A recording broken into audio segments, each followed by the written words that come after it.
अस्सलाम वालेकुम नाज़रीन, मैं Asad Abbas Bhatt advocate high court आपकी खिदमत में हाजिर हूँ एक नए मौजू के साथ जो शायद कानूनी तौर पर आपके लिए बहुत ज़्यादा फ़ायदेमंद हो सकता है। क्योंकि हम देखते हैं कि कानूनी इन्फॉर्मेशन जितनी ज़्यादा हो, कानूनी मालूमात जितनी ज़्यादा हो उतनी कम है, क्योंकि कोई पता नहीं कि ज़िंदगी के किस मोड़ पर किसी कानूनी नुक्ते की ज़रूरत पड़ जाए और वो हमारे काम आ जाए। तो आइए आपने टॉपिक का आगाज़ करते हैं। आज का हमारा टॉपिक जो है वो अगेन ओवरसीज़ पाकिस्तानी से रिलेटेड है। वो लोग जो यूएसए में मुकीम हैं और उनकी कोई ना कोई प्रॉपर्टी, कोई ना कोई सक्सेशन सर्टिफिकेट, कोई ना कोई letter of administration certificate pending है उनका पाकिस्तान के अंदर, और किसी को पावर ऑफ अटर्नी देना चाहते हैं। उसका क्या प्रोसीजर होगा, उस पर कितनी फ़ीस जो है वो एम्बेसी जो यूएसए में है वो कितनी चार्ज करती है, उसके डिफरेंट स्टेप्स क्या हैं। जब वो एम्बेसी में जाएं तो अपने साथ कौन कौन से डॉक्यूमेंट लेके जाएं, अपना पावर ऑफ अटर्नी का जो कंटेंट है उसके अंदर जो पावर्स वो अपने अटर्नी को दे रहे हैं उसको सोच समझ कर देना चाहिए, क्या पावर्स देनी चाहिए, क्या नहीं देनी चाहिए। इन सारे सवालातों के जवाब हम देंगे अपने इस व्लॉग में। लेकिन उससे पहले एक रिक्वेस्ट है कि अभी तक अगर आपने हमारा चैनल सब्सक्राइब नहीं किया तो प्लीज़ इसे सब्सक्राइब कर लें, क्योंकि इसके ज़रिए आपको कानूनी इन्फॉर्मेशन और कानूनी खबरें आपके डोर स्टेप पर बर वक्त मिलती रहेंगी। तो नाज़रीन, बात चली है कि ओवरसीज़ पाकिस्तानी जो हैं अगर वो यूएसए में रह रहे हैं और उन्होंने अपना कोई अटर्नी जो है वो अपॉइंट करना है पाकिस्तान के अंदर, तो वो क्या प्रोसीजर अडॉप्ट करेंगे। देखें, यूएसए के अंदर जो एम्बेसी है वो सिर्फ डीसी वाशिंगटन में है, यहाँ पे आप क्लियर हो जाए। उसके अलावा कौंसलेट हैं मुख्तलिफ़ जगह पर, जैसे न्यूयॉर्क में है, लॉस एंजलिस में है, शिकागो में है, ह्यूस्टन में है। ये 4-5 जगह पे आपको कौंसलेट भी मिलते हैं जहाँ से आप अपना पावर ऑफ अटर्नी अटेस्ट करवा सकते हैं। लेकिन गुजारिश ये है कि आपने देखना ये है कि आप जिस स्टेट में रह रहे हैं आपको कौन सा कंसर्न कौंसलेट या कि आपको एम्बेसी जो है वो लगती है, यानी आपकी जुरिसडिक्शन किसके पास है। हो सकता है कि आप जिस जगह रह रहे हो वहाँ पे आप अगर लॉस एंजलिस में चले जाते हैं तो वो आपको वापस भेज दें कि जनाब हमारे पास तो इख्तियार नहीं है, ये तो फ़लाँ कौंसलेट है पाकिस्तान का इस स्टेट के अंदर जहाँ पे आपको जाना चाहिए। तो इसके लिए आपको ज़रूरी है कि आप पहले वेरीफाई कर लें हमारे ज़रिए, या फिर आप अपनी इंडिपेंडेंट रिसर्च भी कर सकते हैं जिससे आपको इस चीज़ का पता चल जाए कि आपने कौन से कौंसलेट या एम्बेसी में, पाकिस्तानी एम्बेसी में जो यूएसए में है वहाँ पे जाना है। अगला इम्पॉर्टेंट पॉइंट ये है कि आपने जो power of attorney document attest करवाना है उसको आप घर पे साइन नहीं करेंगे। ये नहीं है कि आप साइन करके ले गए तो आपने उन्हें कहा अटेस्ट कर दें, वो आपका टाइम ज़ाया जाएगा, आपके डॉक्यूमेंट ज़ाया जाएंगे, आपकी फ़ीस ज़ाया जाएगी, आपका वक्त ज़ाया जाएगा। तो उसके लिए आपने कंप्लीट गाइडेंस जो है वो लॉयर से, और वो लॉयर से जो पाकिस्तानी लॉ से रिलेटेड जैसे हम सर्विसेज प्रोवाइड करते हैं उनसे लेनी चाहिए। अगर आप हमें नहीं भी सिलेक्ट करते तो किसी दूसरे लॉयर जो पाकिस्तानी लॉ को समझते हैं, क्योंकि उस पावर ऑफ अटर्नी ने पाकिस्तान के अंदर आकर मुख्तलिफ स्टेप से गुजर कर तब उसे रेडी टू यूज़ होना है। ऐसा नहीं है कि आप एम्बेसी से टेस्ट करवा लेते हैं तो आगे चल जाए।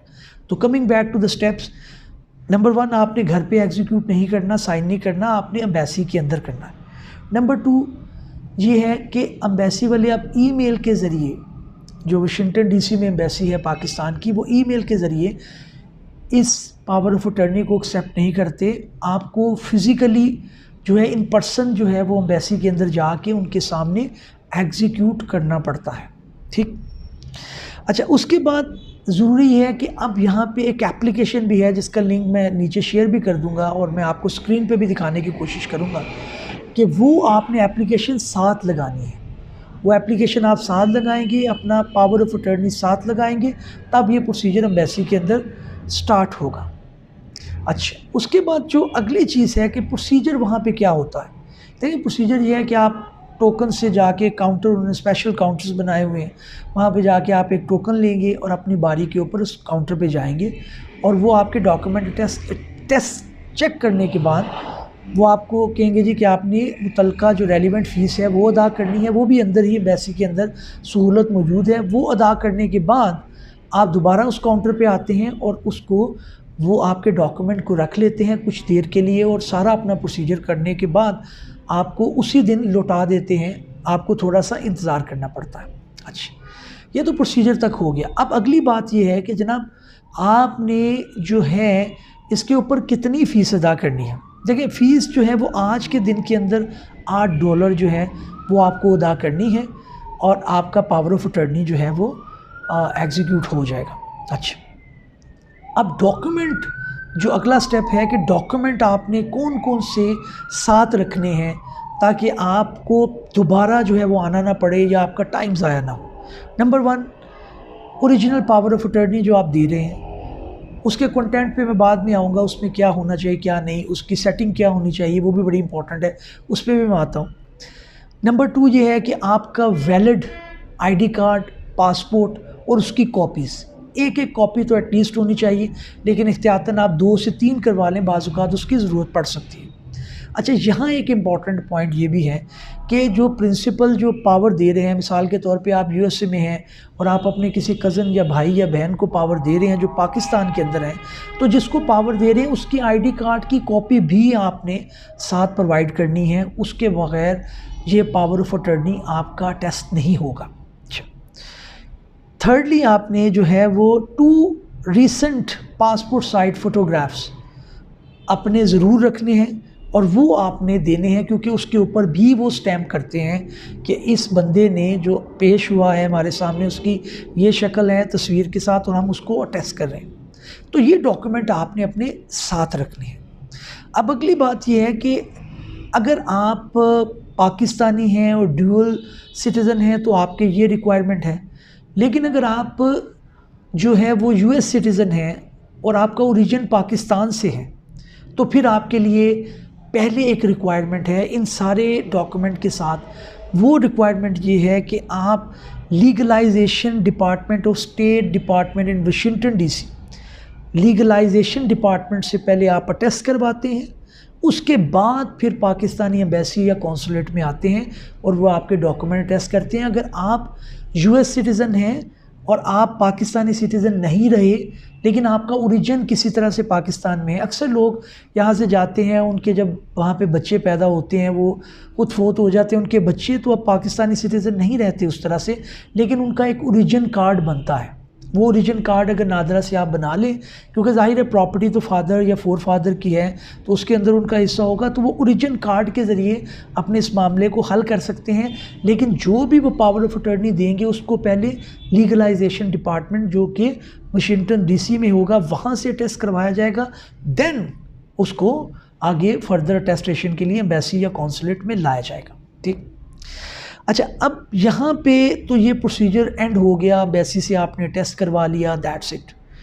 अब पाकिस्तान के अंदर एक अलग प्रोसीजर है, जब आप देते हैं वो अटर्नी जो है वो आपने जो जिस बंदे को देना है वो उसको फ़ौरन ऑफिस में लेके जाएगा और एनवेलप को उनके सामने खोलेगा, तब जाके वो उसको टेस्ट करेंगे। उस अटेस्टेशन के बाद आप उसको कंसर्न सब रजिस्ट्रार के पास अटेस्ट करवाएंगे और रजिस्टर करवाएंगे, तब जाके वो काबिल इस्तेमाल अटर्नी बन सकेगा, पावर ऑफ अटर्नी बन सकेगा। अब ये एक प्रोसीजर है जिसके लिए ऑफ कोर्स आपको एक लॉयर की सर्विसेज चाहिए होंगी। मैं अगेन कहता हूँ कि आप काइंडली अमेरिकन जो लॉयर्स हैं या यूएसए के लॉयर्स हैं उनके पास अपने पैसे मत ज़ाया करें, क्योंकि they are not expert in this regard. वो अपनी फील्ड के अंदर बहुत अच्छे हैं, बहुत कॉम्पिटेंट हैं, वो एक अलग बात है, लेकिन ये एक स्पेशलाइज्ड फील्ड है जिसके अंदर आप पाकिस्तानी लॉयर को जो इस मामले को समझता हो, जैसे हम लोग कर रहे हैं, हमारे अलावा भी कुछ लोग करते हैं, तो उनको आप इंगेज करें ताकि आपके पैसे और टाइम ज़ाया ना हो और आप चीज़ को ठीक तरह से समझ लें। अच्छा, अब आता हूँ मैं अपने कंटेंट की तरफ। देखिए, कंटेंट के ऊपर बड़ी लंबी बहस हो सकती है कि आपने पावर ऑफ अटर्नी में लिखना क्या है, लेकिन मैं आपको सिंपल एक बताता जाऊँ बुनियादी रूल। देखिए, अगर आप पावर ऑफ अटर्नी किसी ख़ास मकसद के लिए दे रहे हैं तो सिर्फ स्पेशल पावर ऑफ अटर्नी दें, लेकिन अगर आप किसी जर्नल मकसद के लिए कि आप सारी चीज़ें पावर, उसके अंदर प्रॉपर्टी बेचने की भी पावर हैं, तो फिर आप जर्नल पावर ऑफ अटर्नी दें। उसके कंटेंट जो हैं उनको आपने लीगली वेटेड करवाना है बाय द काउंसिल और एडवोकेट फ्रॉम पाकिस्तान, ताकि कोई पावर उसके अंदर ऐसी ना हो कि जिसको आप अटर्नी दे रहे हैं वही कहीं खुदा ना खास्ता आपको डिफ्रॉड कर जाए तो आप बैठे नहीं कि यार मेरे साथ क्या हो गया। तो आपने अटर्नी जो भेजा है उसकी बुनियाद के ऊपर आप डिफ्रॉड भी हो सकते हैं। तो उसके कंटेंट जो है वो आप सोच समझ के देखें कौन सी पावर मैंने देनी है कौन सी नहीं देनी। जनरली जो यूएसए के अंदर चल रहा है वो A4 साइज़ के ऊपर इसका प्रिंट लेते हैं और आप हर पेज के ऊपर जो है वो साइन और सिग्नेचर का मार्जिन छोड़ते हैं जो अटर्नी है। इसके अलावा अगर आपको किसी किस्म की सर्विस चाहिए हो पावर ऑफ अटर्नी के मुतालिक तो आप हमसे रब्ता कर सकते हैं। इंशाल्लाह अगले वीलॉग तक इजाज़त दीजिए, फिर मुलाकात होगी। अल्लाह हाफिज़। Thank you very much.